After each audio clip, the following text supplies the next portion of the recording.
Howdy, all you delicious people. I'm here today to review Power Rangers Zeo episodes 46 and 47 and Power Rangers Dino Thunder episode 34. So, we are to have Rangers from two worlds, and we are to be drawn into danger via these episodes. So, we are to always call these Tommy Oliver episodes because Tommy Oliver is in them as some character, whether it either is Tommy Oliver or Dr. O. We go into finding out that Tommy will be both Power Rangers Zeo Red and Dino Thunder Black, so here we in fact are still calling them Tommy Oliver episodes. So, with that said, we are going on and saying goodbye to a Power Ranger within the Power Rangers Zeo episodes. We are to say farewell to Billy Cranston in the most awkward way possible. But then, of course, if you are to go on and hear about a Power Rangers Cosmic Fury show that is going to be out at some point, then we might get the closure that, of course, that we had wanted for Billy. Because, of course, in the way of which that they write out Billy in these episodes, we don't have David Yost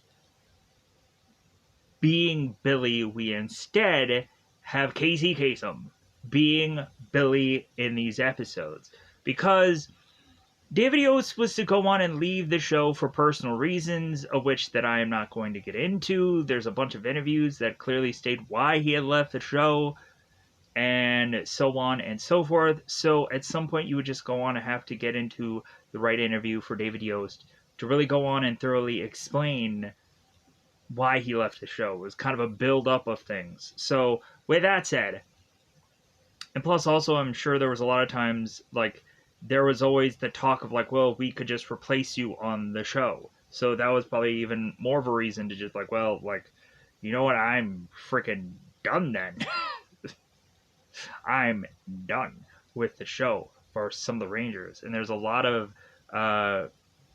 Rangers at some point that when they did pass the torch, they're definitely like, yeah, like I definitely wanted to go on and just hand it over and just be done. Because for reasons of like having to do movies on top of shows and all kinds of things, there's a lot of stuff that they had to just go on and do. And so all reasons of which to eventually leave the show. So, anyways, we are to go on and say farewell to Billy in these episodes and tie in the Zeo Rangers with the Alien Rangers, which a lot of people, for some reason, just like those Alien Rangers, and at some point, maybe I'll go on and cover some Alien Rangers episodes, because it seems that people like them. I don't know why, but they do. So I will also be covering a Dino Thunder episode. Yeah, a Dino Thunder episode, where it is mostly focused on Trent, who seems to be a comic book artist. This episode very much reminded me of like the later seasons of Beetleborgs, when they would have like comic book artists kind of draw all of the villains for the villain to take in, just like, okay, I'm going to bring this monster to life. And we would go on and still have this comic book artist that is to go on and kind of help both sides at some point, kind of give the Beetleborgs some like updated like Zords and stuff. But anyways, so Beetleborgs is actually a pretty decent show. It may have some goofy things into it, but I also really like the show anyways. So definitely check out Beetleborgs, because I had also mentioned it in the Forever Red episode review.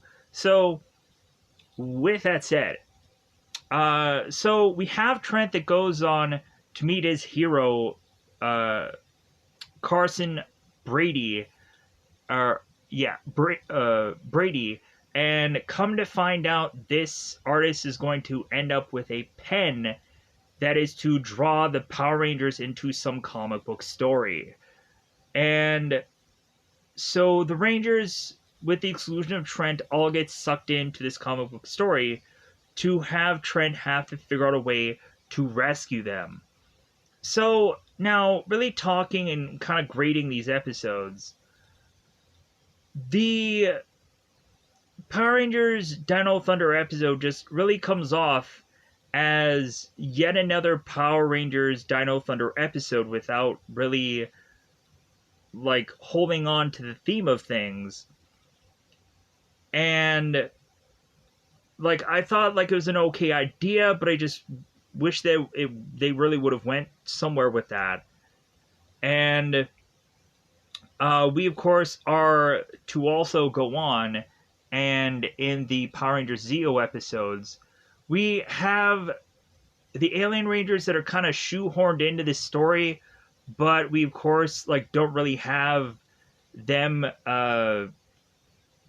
do much in here because of course we just have Dolphine and we have Kestro, and that seems to like we also have another like couple of Aquatarians, but or Aquitar people, but so with that said, like it's a team up, but it's not really a team up. It's just hey, the Alien Rangers are there, and we end up having them go on and do kind of some minimal stuff. So really, I would state that all three of these episodes are okay at the end of the day. I would definitely go on and at some point watch the Power Rangers Dino Thunder episode. But as far as the Power Rangers Zeo episodes, I really probably would not want to go on and rewatch seeing Billy leave the show. Because I would much rather see Billy come back on the show to give us a better closure moment than we did with Billy's glasses. Oh, hey, yeah, Billy, you're wearing, like, contacts. Yeah, I am wearing contacts. Because after the movie, Billy ditched, or even during the movie, they ditched him wearing glasses, and then they just said, oh, yeah, you're wearing contact lenses. Because, yeah, I'm sure it was a pain to fight with glasses all the time for a number of episodes. Pain in the tuchus. So, with that said, let's go on and double five this bad boy up, because it's about that time, yet again, to of course go into spoiler time. Spoiler time, it's about that time I'm going to spoil these episodes. So, let's go into it. So, 46 and 47, yeah, 46 and 47. Because yeah, heaven forbid you get the titles of these anywhere. Rangers from Two Worlds, Rangers of Two Worlds. Hey, moving on. So we come to find out that Kat is not great at everything, because in the juice bar, while Bulk and Skull are both going on and studying for their detective exam, shushing anybody that is to be seemingly talking at all in the juice bar. Why aren't they in like a library somewhere? Why aren't they studying in an obvious place where normally people would study at? Besides the juice bar. But I guess they just really needed some beverages or something to justify them studying really hard. So, regardless of Bulk and Skull, because we kind of see them randomly throughout the episodes, and we see them doing their detective exam after Lieutenant Stone is to kind of pressure them into studying even harder. So, both Bulk and Skull go on to take their detective exam, and they end up doing it during a monster attack, and they assume that this is some weird part of the test, and so Bulk and Skull like just continue to do the test regardless, and we all of a sudden have like a ceiling fan fall from off the ceiling, and Bulk and Skull are like, man, these guys are really good at intimidating us. So they end up passing the test. Lieutenant Stone even gives them extra credit for doing this test during the monster attack, and like, oh my god, that was legit? Oh my god. So now going back to the Kat, Tanya, and Adam Juice Bar moment. So we go on to find Kat had made a pink purse that obviously she does not like.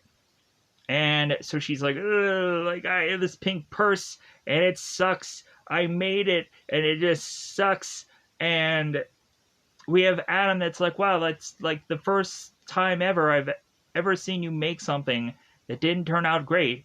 And Tanya is to just like, well, yeah, uh, well, hey, better off next time. So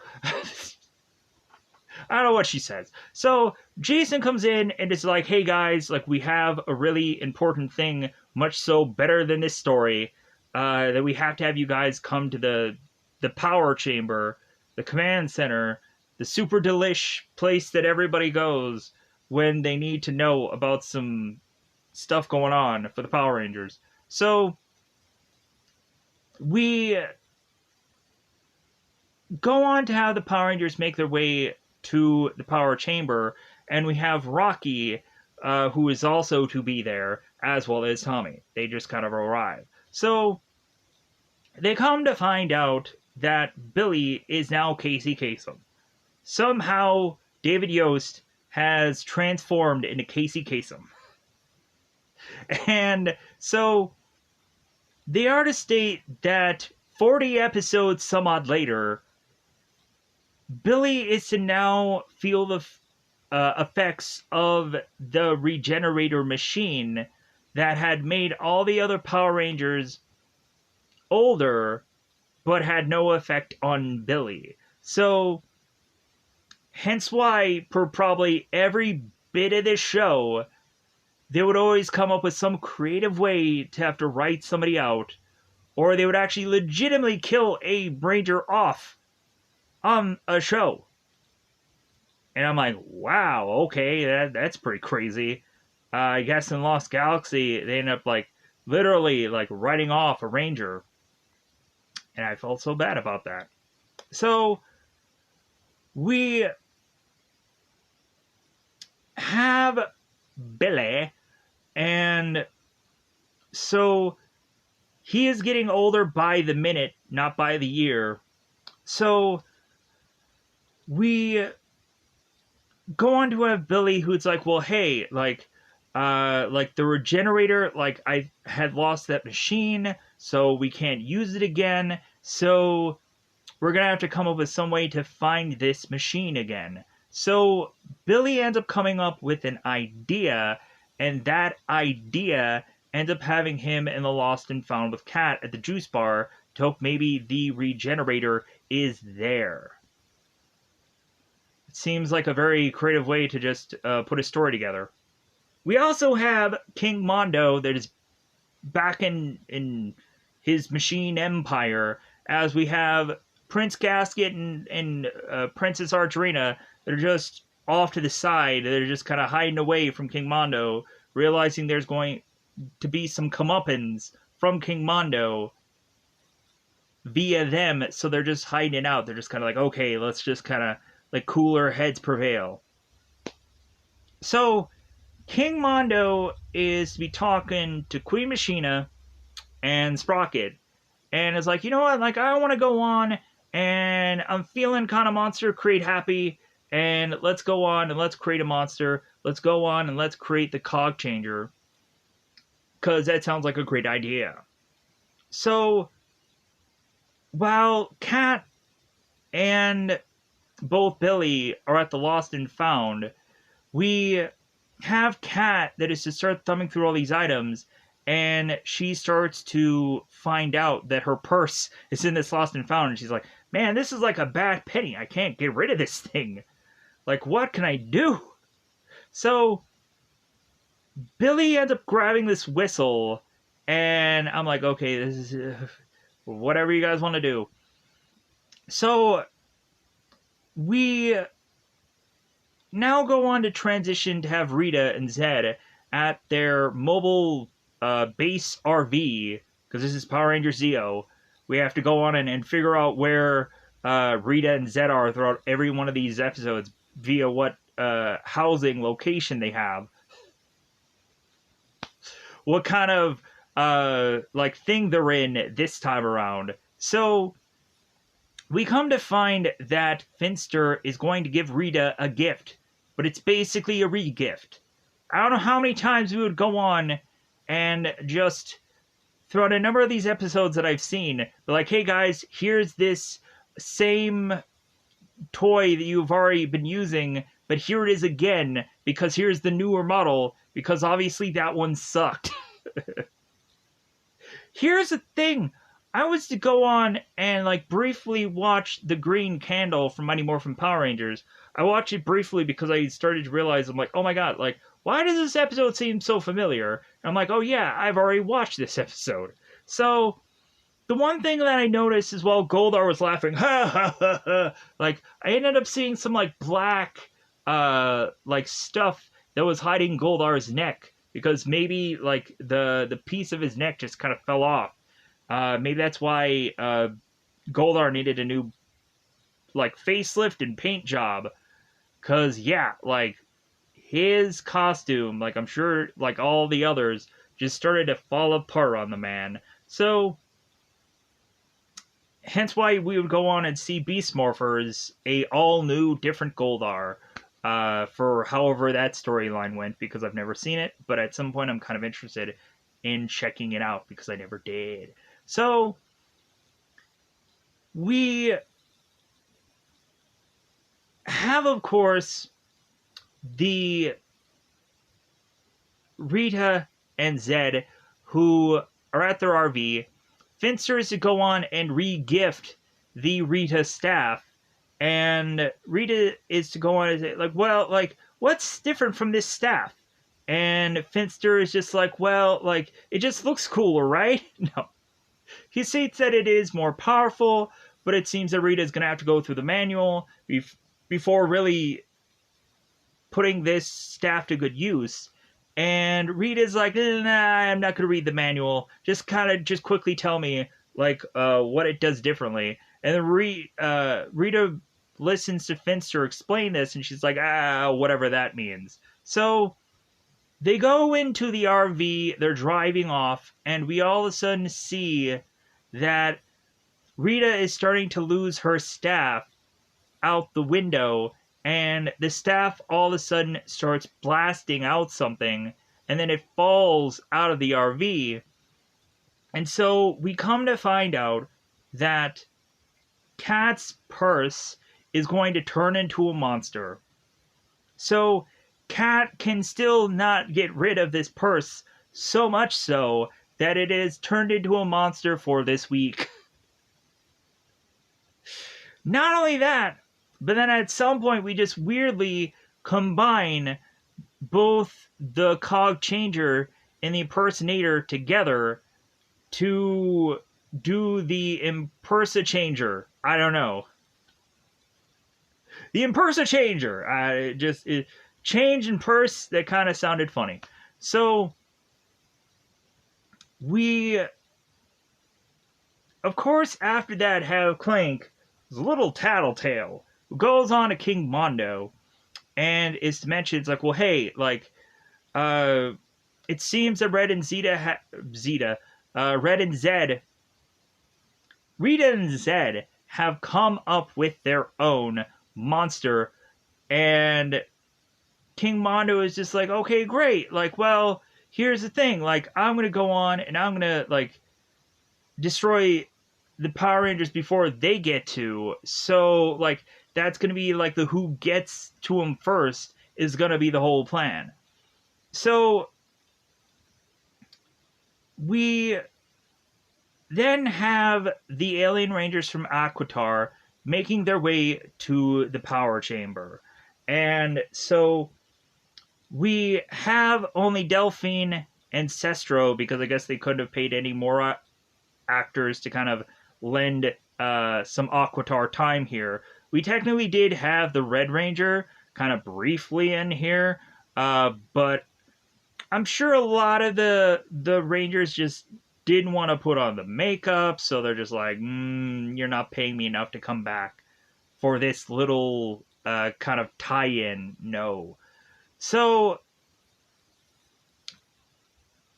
we have Delphine and Sestro that are to have their own regenerator device because, of course, they have a fountain of youth kind of thing also going on at Aquitar. So it makes all the sense in the world that they also have a regenerating thing. So kind of balance up that whole concoction of whichever. So we have the Aquitarans, or we have the Aquitar alien rangers that go on to blast Billy with this regenerating device. And because Billy states, like, well, hey, like, go ahead and see what you can do because I'm not getting any younger. So, because we even had when Kat and Billy were going through the Lost and Found, Billy was getting older. He had a little bit more gray in that hair. He has a little bit more of a salt and pepper going. So, we had Delphine and Kestro that blasts Billy, and come to find out, it just breaks the machine. It just breaks the regenerator. Not only that, but it also breaks the teleportation device. So, they're like, well, like, that didn't do a whole lot of nothing. If anything, it just made things worse. So, come to find out, both the machine and the teleporting thing in the power chamber are both broken. So, now we're forcibly having the Power Rangers that need to go on and get fresh water for the regenerator machine, and also have to go on by foot because, of course, the teleportation device is broken. So we have them recommend, well, you guys should probably obviously go with the Zeo jet cycles, because Billy states that I was just tweaking them up. Like, luckily we can just use these bad boys as a commercializing opportunity. So we have the Power Rangers trying to make their way to the fresh water.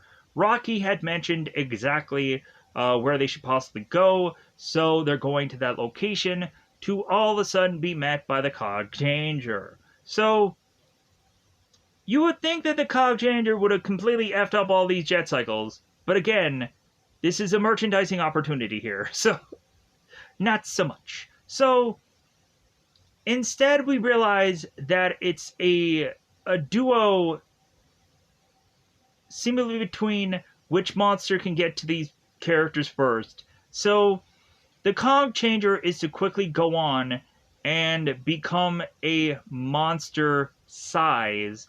And so we, of course, have the Power Rangers that have to get off their jet cycles to then make themselves a Megazord. So, weirdly enough, we have to go on and have this Megazord have different battle helmets of all the different Rangers so they can do these kind of blasts, or like Adam's battle helmet can ram, or all kinds of goofy things. So, in the meantime, we,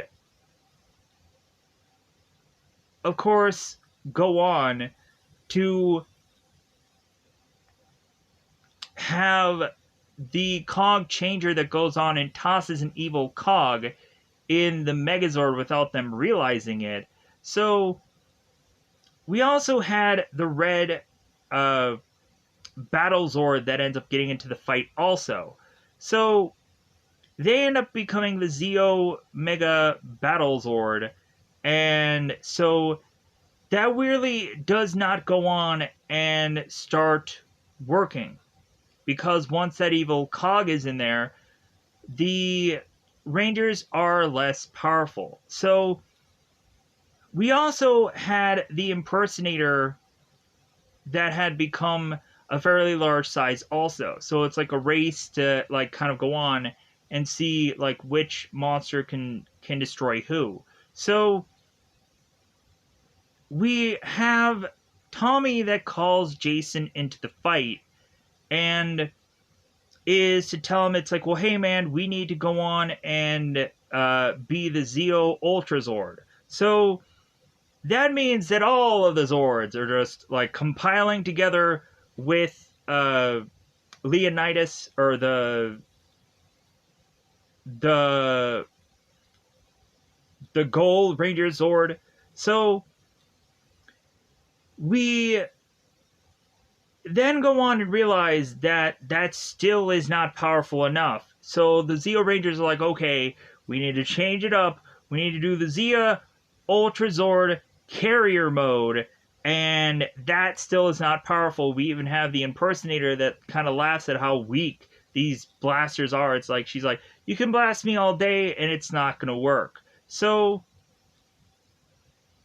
we go on to have the Rangers who realize that nothing is going to work. So they just send the Zords back to their bays, their docking bays, and they go on to, of course, realize that the regenerator plan is not going to work. So we, of course, have the Rangers that go back to the power chamber. And so we then have Delphine and Sestro that are getting a call from Ariko, who is to be the red alien ranger, and he's to go on and say, it's like, well, hey, like, we're on our way. If anything, we're going to go on and want to help out the Power Rangers. So, like, yeah, so, like, realizing that they're going to need help. So, while they're trying to figure out what their next move is, all of a sudden, the Zeo Megazord is in its holding bay, starting to wreak havoc. And so Billy himself is to want to go on and release the Megazord out because it's wreaking havoc. And so Billy is going on and hitting all these buttons, hitting all these dials, and so they end up releasing the Megazord out. And so we have that be the way of which that of course is to end that episode. So we go on to the next episode. So we are to go into the next episode, and we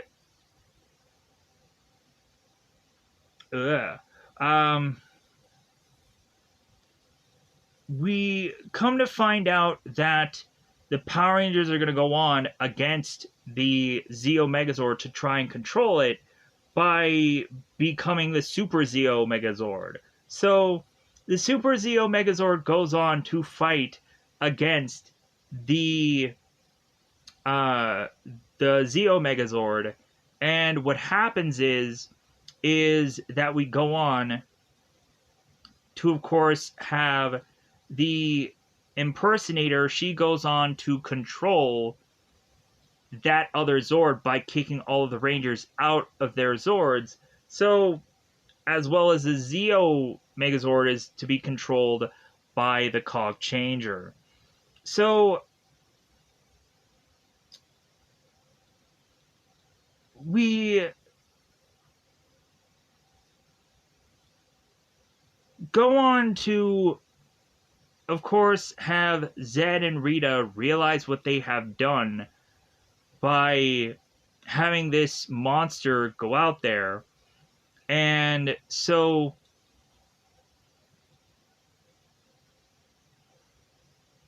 let me pause here for 1 second. All right, let me breeze through what I just stated. So let me kind of clean that up a little bit more. So in the following episode, we had Billy that is to need to go into the holding bay to then go into the Zeo Megazord to try and get the Zeo Megazord under control. And Billy ends up just getting stuck in the Zeo Megazord. And the following episode, we have the Power Rangers as well as the Aquatar Rangers that are to try to figure out how to get Billy to get out of the Megazord.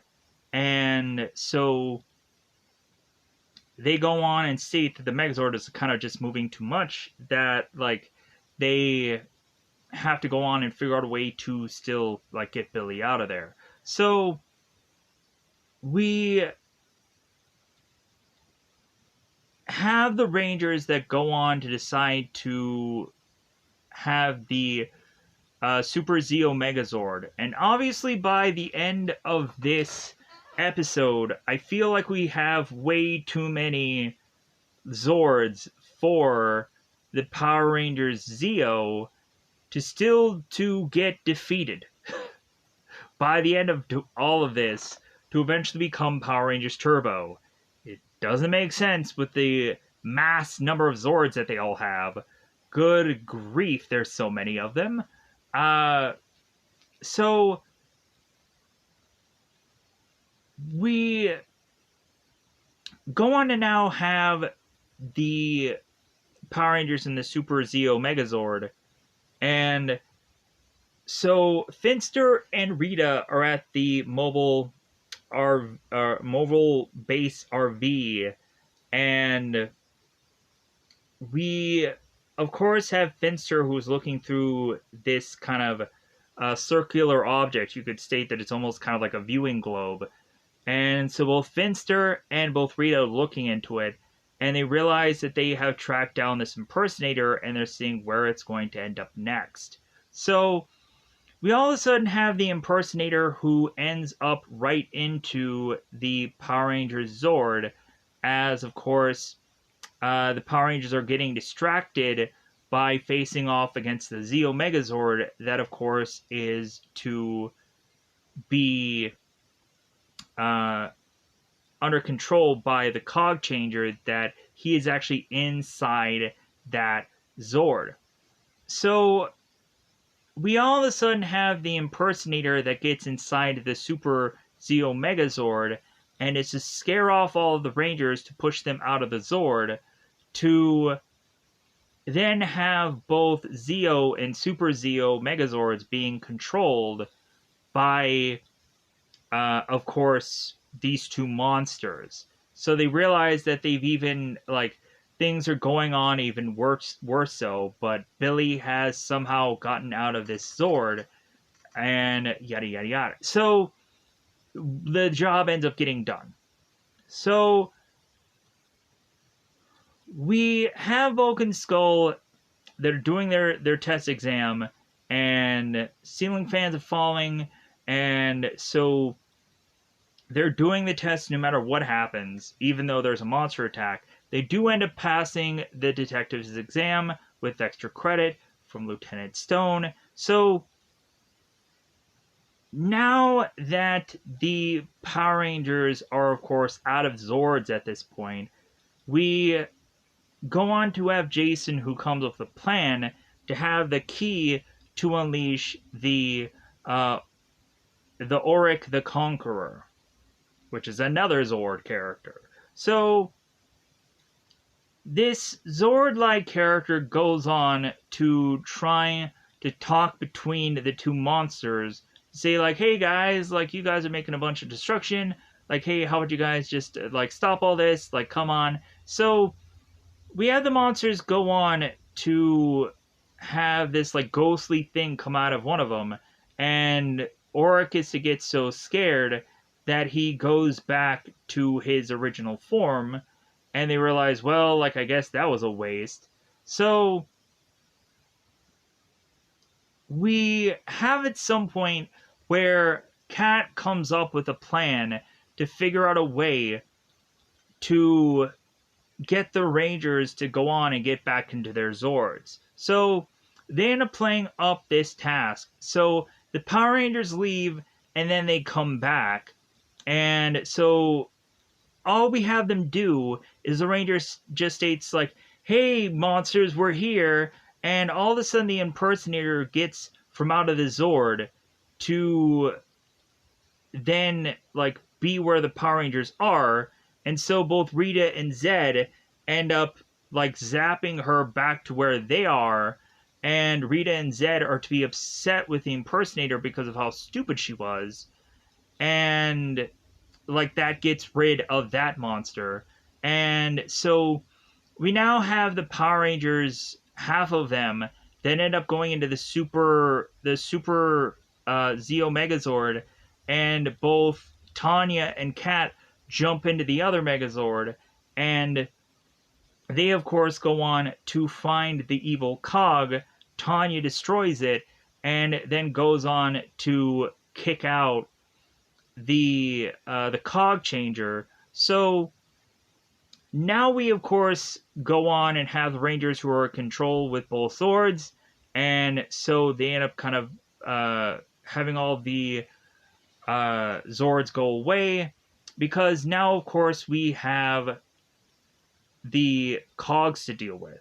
So all these Cogs are coming in, and so we now have the Power Rangers, Zeo Rangers, and we have the Alien Rangers that are finally all there. They all team up together. They go on and they morph together. And so we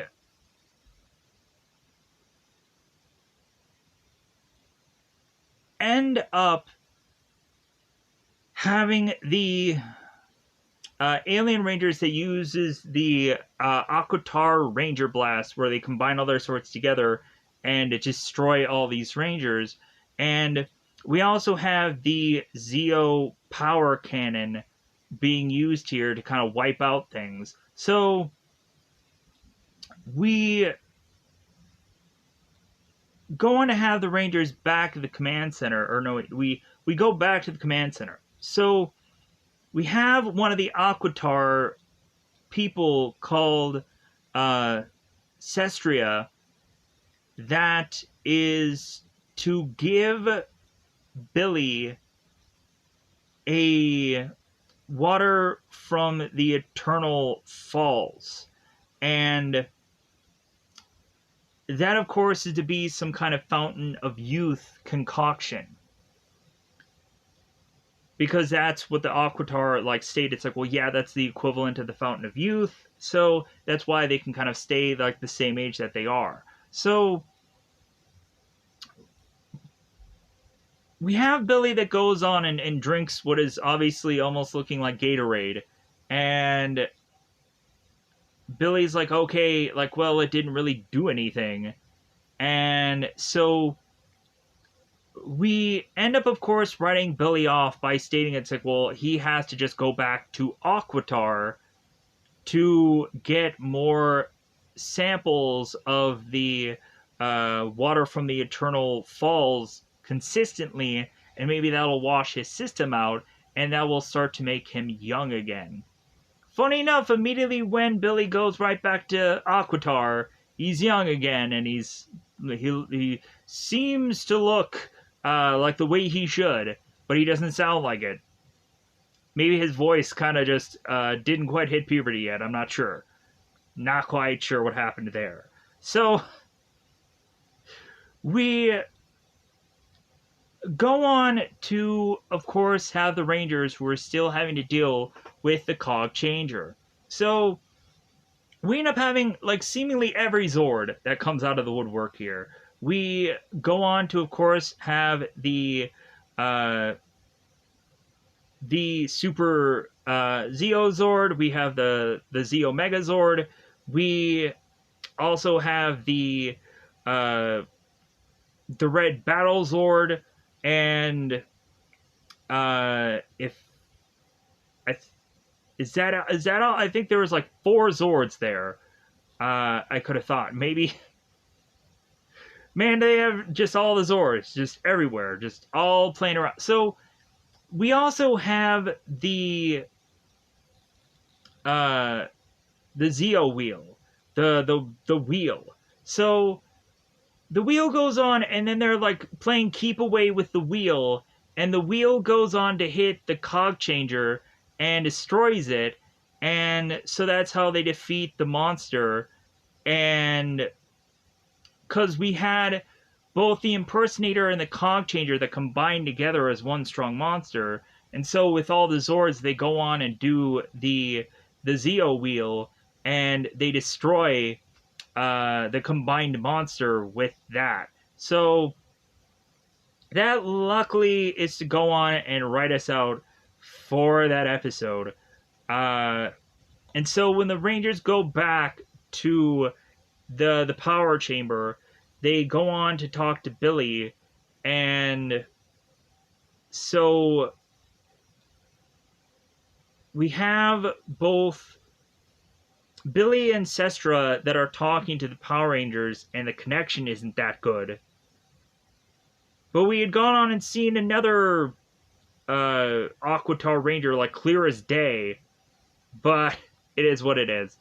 So we have Sestra that is talking to the Rangers and stating that Billy is going to make a statement, and so Kat's like, well, hey, Billy, when are you coming back? And Billy's like, well, hey, I'm not coming back. Like, I found somebody that, like, really means a lot to me, blah, blah, blah, blah, blah. So, like, I'm not coming back.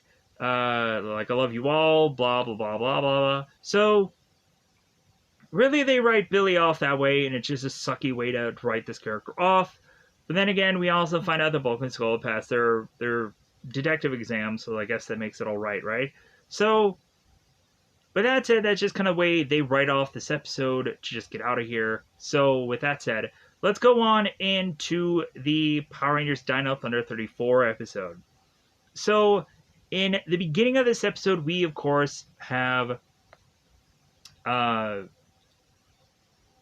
Connor, Ethan, and Trent. I have to kind of reload because we're going into a completely different Power Ranger season. They, of course, are playing at this soccer field and they're getting some practice in. We, of course, have Principal Randall that is very upset that these kids are kind of playing on this field. She ends up asking them if they have a permit, which, of course, Connor whips it out. Like, here you go. Here's your permit. And Principal Randall's like, I can't discipline you people. So she ends up walking off. So Connor's asked Trent, it's like, well, hey, it seems like you're pretty skilled, Trent, so maybe, like, you can go on and, like, practice with me. And Trent's like, well, I'm sorry, but I have another obligation. I need to go to the Cyber Cafe, which, of course, is Haley's cyberspace, and I need to go on and see my comic book hero, Carson Brady. And so Connor's like, well, okay, since Trent's out, Ethan, it looks like, tag, you're it, because you're the only one left here.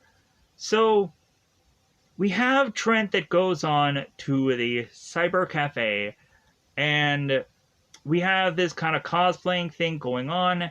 We have both Cassidy and we have both Devin that are wearing these goofy costumes. And so Devin kind of looks like Robin, and he's consistently complaining about his tights being too tight, or like his costume is chafing him, or some goofy crap throughout this episode whenever we see them. So Cassidy is going on and saying, like, well, hey, we need to fit in with all these geeks and all these nerds. And, like, it seems like they're all wearing costumes, so should we. But then, bizarrely, by the end of this episode, we have Cassidy who states that she should go on and have some superhero persona. And we have the Power Rangers back in the back. In the later part of the episode, they're all kind of giving her crappy names. And so we, of course, have Cassidy give her own superhero name. And then they realize that there is some legit crime going on.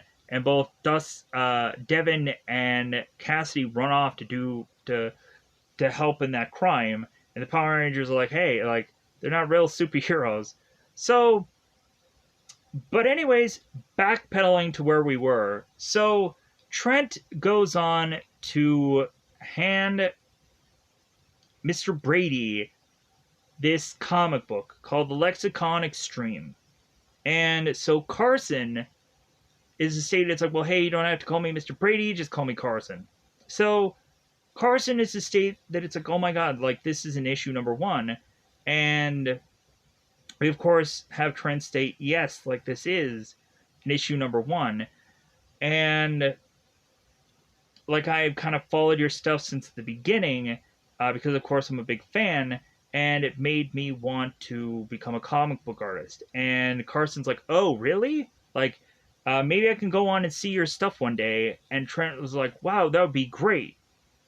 And so we have Carson that goes on and signs Trent's comic book, and we also had Trent that was to explain to Carson how his dad is not really accepting of his comic book artist life, and Carson immediately was like, "Oh yeah, like I understand. Like I knew that your dad wouldn't be accepting of this." So we have Carson that's like, oh, okay, all right, like, well, hey, here's a comic book. I'll see you eventually at some point in the later part of this episode.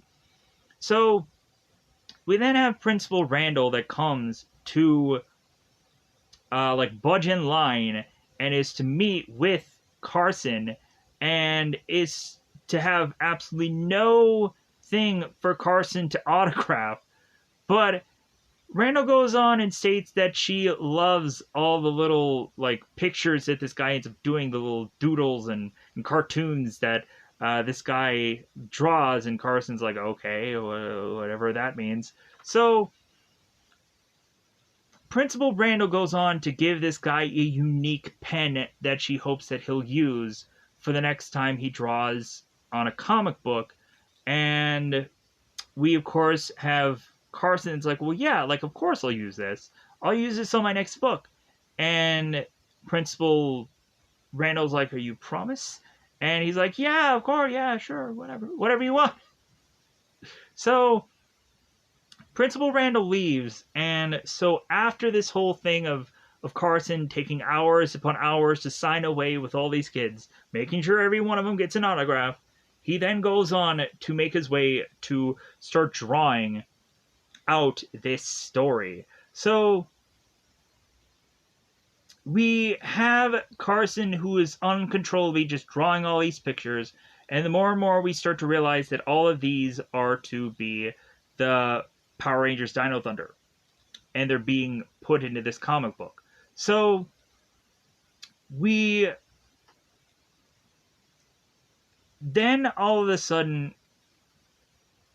find our Power Rangers, with the exclusion of Trent, all be infused into this comic book because I guess Carson is not a fan of the white Dino Ranger, hence why he wasn't put in the book originally. Obviously, he hates the white Dino Ranger. I don't know why. he didn't put him in the book. He completely snubbed him. It was ridiculous. So we have, of course, the Power Rangers that are at this field as Connor is kicking this ball, and then we all of a sudden have them realize that the background of theirs has changed to all of a sudden this completely white background. And so, in all honesty, I'm a little confused why this comic book doesn't have any color whatsoever. Like, I guess they just wanted to pay like a person to draw the book, but not actually paint it in, because you would have had to have paid an extra guy to do that. So it's like, oh no, just draw it out. Don't paint any of it, because we want to just have a cheap end comic book that eventually, I'm assuming Carson will later on send to an inker, so that way they then can get some color on this book. So we have the Power Rangers that are to go into this world and realize that they are in a comic book panel. And so when Tommy starts walking from one panel to the other, we then realize that Tommy's whole entire body has changed to be penciled in.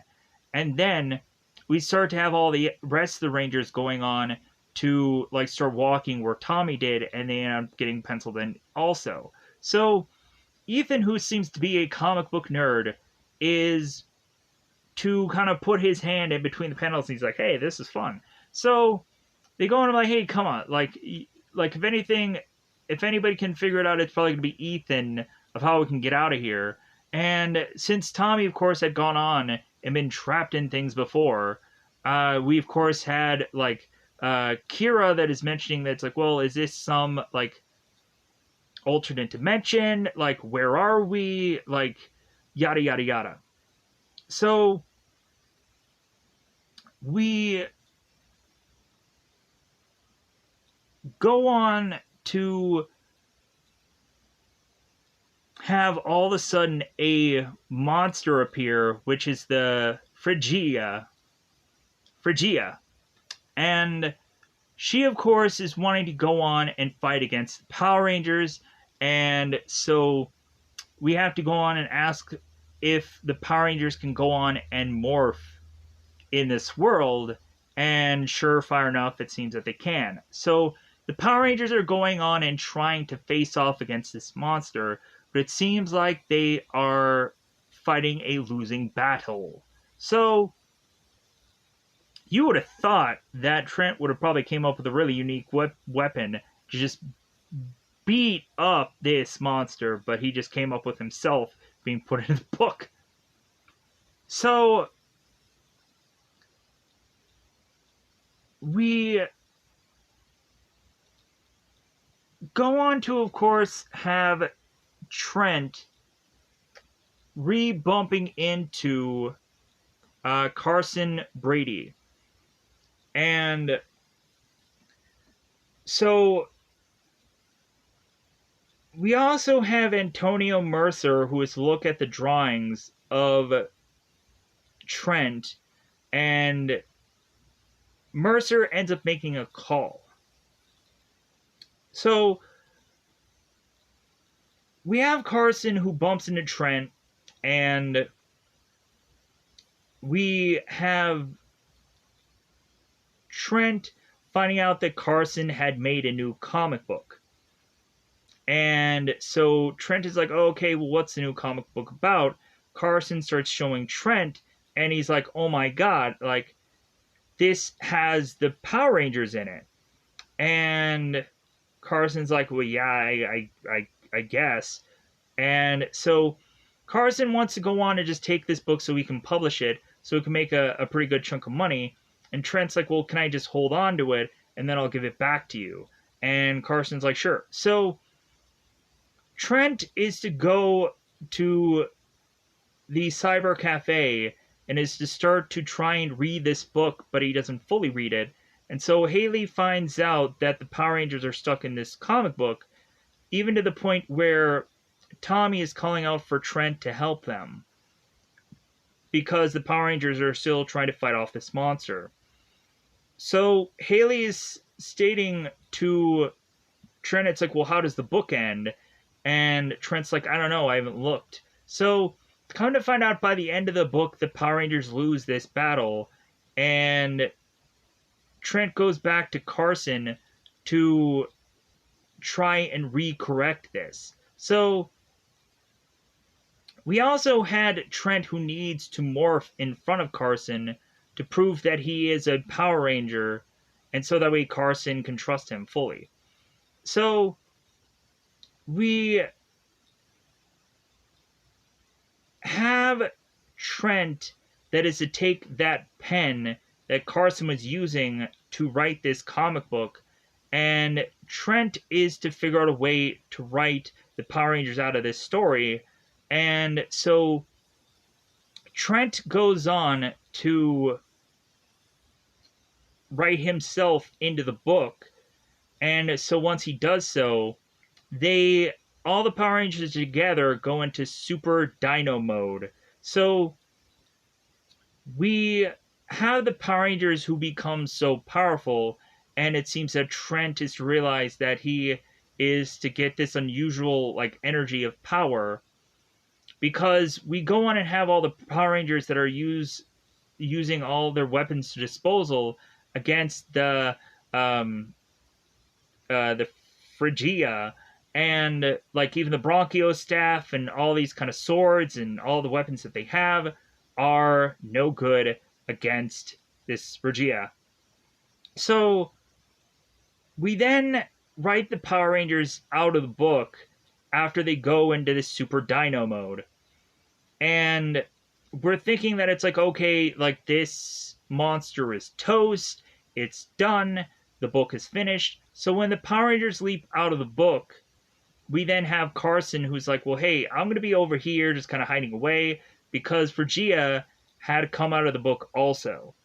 So we then have the Rangers that channel the uh, Thoracic, the Shield of Triumph.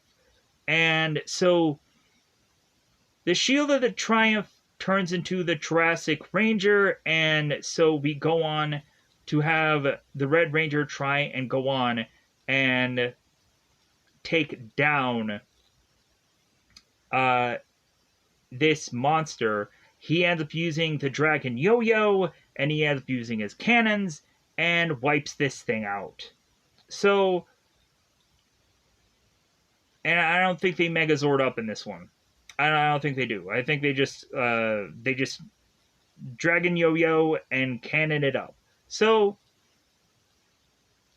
we go on after that to, of course, had like Carson who's like, well, man, like you were jealous about my job, like I'm jealous about you being a Power Ranger. So we have Carson decide that he is going to do a collab with Trent on a comic book.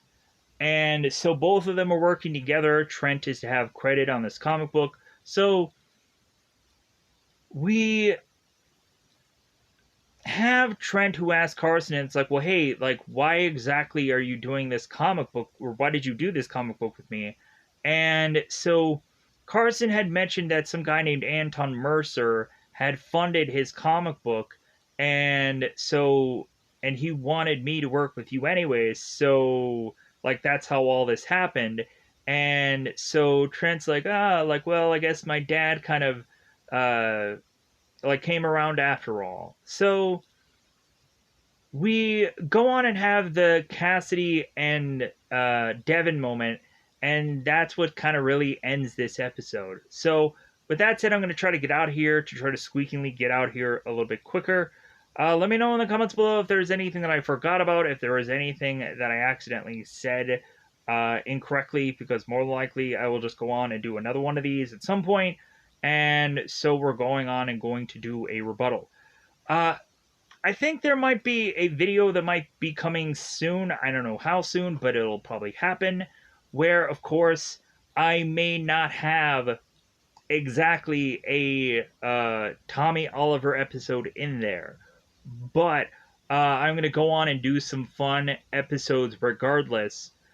Because there are certain episodes that I've always ever wanted to get to, or I feel like there's certain things that I feel I finally want to cover, and so that will happen. There's certain Power Rangers episodes that I thought was like, ooh, this sounds really cool, or this sounds like a cool concept for an episode, so I might just be dipping into those. They might be good episodes, they may not be so good, but either way, I'm going to say that I'm going to re-see them or see them for the first time.